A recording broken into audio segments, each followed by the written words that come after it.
कांडी धोत्रा परिसरामध्ये जोरदार पावसाने हजेरी लावली। कांडी, निंभा, मोहकेळ परिसरामध्ये सतत 1 तास मुसळधार पाऊस झाल्यामुळे शेतकऱ्यांमध्ये आनंदाचं वातावरण निर्माण झाले आहे।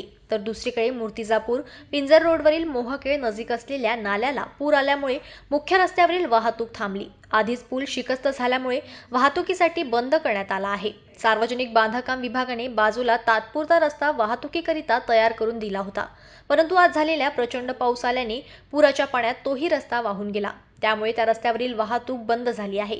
मूर्तिजापूर तालुक्याला जोडणारा मुख्य रस्ता असल्यामुळे बऱ्याच गावाचा संपर्क तुटला आहे।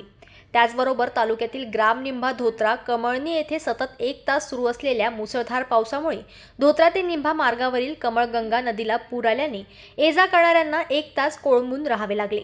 या पुरामुळे भले मोठे बाभळीचे झाड रोडवर वाहून आल्यामुळे येणाऱ्या जाणाऱ्यांचा मार्ग बंद झाल्याने वाहतूक विस्कळीत झाली। वाहतुकीस बंद करण्यात आलेल्या पुलाच्या बाजूला रस्ता वाहून गेल्याने पिंजरपासून ते मोझर, घोटा, विहिरीत, कांडी, धोत्रा, निंभा या गावातील नागरिकांना मूर्तिजापूरला अनेक किलोमीटरचा फेरा घेऊन यावे लागणार आहे।